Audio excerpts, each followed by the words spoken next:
So in this video we will discuss about how to draw inorganic molecular structures. Okay, inorganic molecule structures. So for drawing such inorganic molecule structures we need to follow few important rules. So only 5 rules are there to follow and write or draw the molecular structure or inorganic molecule structure. In that the first point is select the central atom. So in a molecule many atoms will be present, in that you have to select the central atom.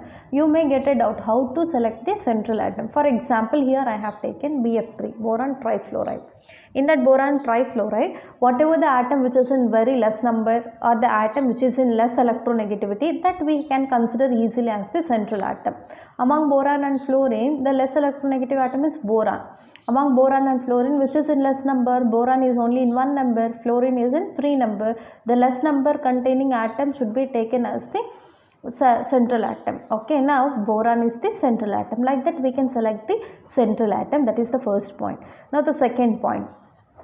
Fluorine and hydrogen, if these two are present in a molecule, always we have to consider them as the terminal atoms. Okay, if fluorine and hydrogens are present, always we have to take them or we have to write them as a central atoms. Okay, next oxygen. If oxygen is present in a molecule, oxygen should always make a double bond. Here I'll explain why that hydrogen and fluorine should be taken as the central atom. So whatever may be the atom, each and every atom wants to satisfy its octet configuration. Octet is nothing but having 8 electrons in its valence shell. That is called octet configuration. Okay, clear? And hydrogen, except hydrogen, because hydrogen containing only 1 electron in its valence shell, it's impossible to reach octet configuration. So it tries to reach its noble gas, nearest noble gas configuration. The nearest noble gas is nothing but helium. So that helium is having the configuration as 1s2. Okay, to reach this 1s2 configuration, it requires only 1 electron. So hydrogen is capable to form only single bond. So that we want to write this hydrogen at the terminal end, as well as fluorine. So fluorine atomic number 1s2 is a 9 and its configuration 1s2, 2s2, 2p5. If you see the valence shell, so this is valence shell configuration. 7 electrons are there. To reach 8 electrons or octet configuration, how many electrons still it require? Only 1. So that 1 electron can attain by making a single bond. So that's why even fluorine can make a single bond. So due to having the property to make a single bond, that fluorine is always should be written as the terminal end. That's why fluorine and hydrogen both has to be considered as the terminal atoms. Okay, so first we want to select the central atom, then fluorine and hydrogen should be written as the terminal atoms. Then oxygen. Oxygen always make a double bond because oxygen outermost electrons are 6. To reach its octet configuration, still it requires 2 more electrons. So the 2 more electrons can be gained by making 2 bonds, because 2 bonds can share 2 electrons. Understand? So to reach next octet configuration, it requires 2 more electrons. The 2 electrons can be attained by making 2 bonds. That's why oxygen will always involve in the formation of a double bond. That means around oxygen we can see a 2 bond. Or if oxygen is already with negative charge, we can observe only single bond on it. Remember, oxygen should be with the 2 bonds or double bond. If already oxygen is with negative charge, which indicates presence of 1 extra electron, still it requires 1 more electron to reach. 6 plus 1, 7, and to reach 8 electrons it requires only 1 electron, that it will share by making a single bond. Are you clear? That means, so oxygen always make a double bond. Fluorine and hydrogen should be written as the terminal ends. Now the fourth point, if negative charge is there, put that charge on more electronegative atom. If a molecule contains negative charge, that negative charge always we want to write on the more electronegative atom. Okay, next final point, fifth point. If positive charge is there in a molecule, so put square brackets and keep the charge on the top of it. If positive charge is there, If negative charge is there, that we will represent on the more electronegative atom. If positive charge is there, we have to keep square brackets and put that positive charge upon it. Like this we can draw the inorganic molecular structures. These are the 5 important rules what we want to follow to draw the molecular structure for a inorganic molecule. First thing, selecting electronegative central atom. Second one, fluorine and hydrogen always should be written at the ends.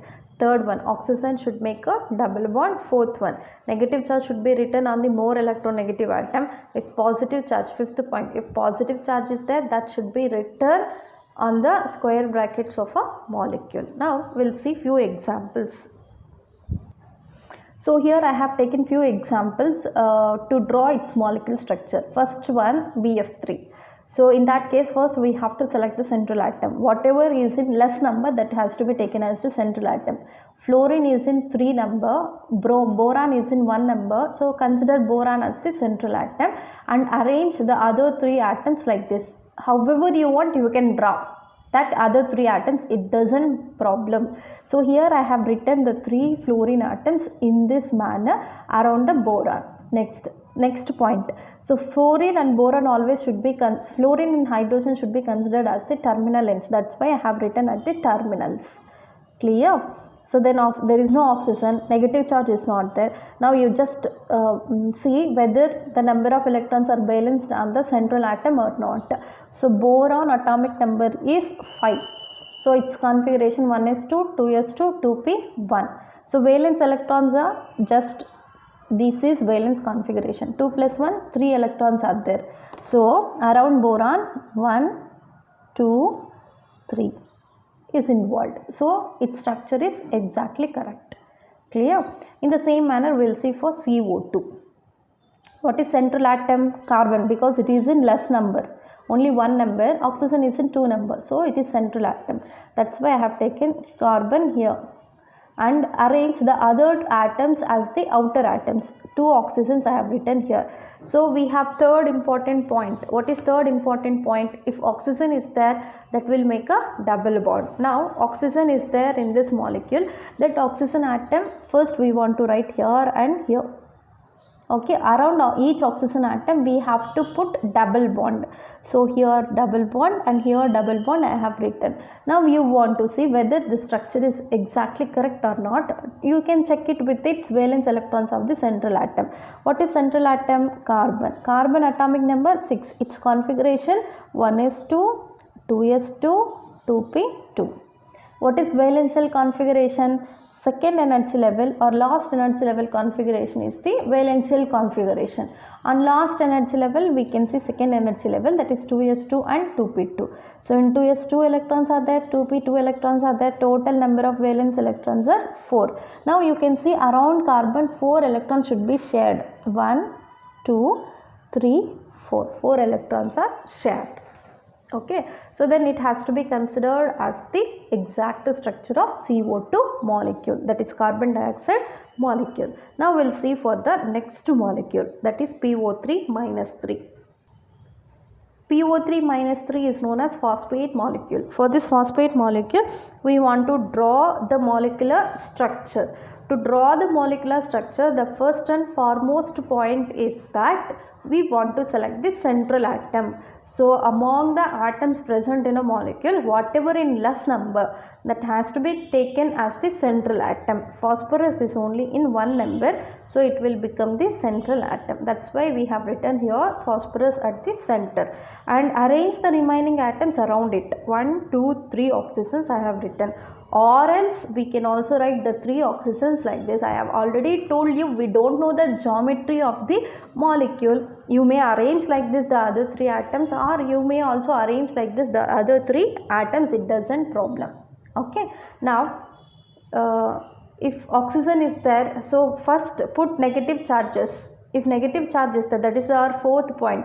If negative charge is there, that negative charges we have to arrange on the more electronegative atom. On phosphorus and oxygen, which is more electronegative? Oxygen. So these 3 oxygens are more electronegative. put that negative charges on each oxygen atom. 3 negative charges are balanced. Even here I have represented those 3 negative charges on the more electronegative atom, that is oxygen, which is balanced. Then put single bonds between the phosphorus and the other atoms.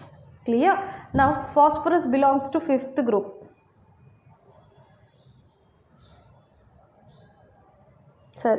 Phosphorus belongs to 5th group. That means it has 5 electrons in its valence shell. Okay, 5 electrons should be present in the valence shell.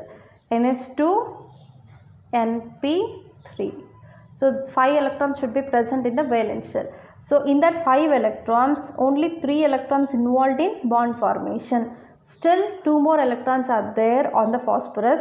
Those 2 electrons we have represented as a lone pair of electrons on the phosphorus. Okay, like this we can write the structure of PO3 minus 3 molecule. Understand? So or else you may also write like this, and here one lone pair of electrons. Either this or this, both are correct.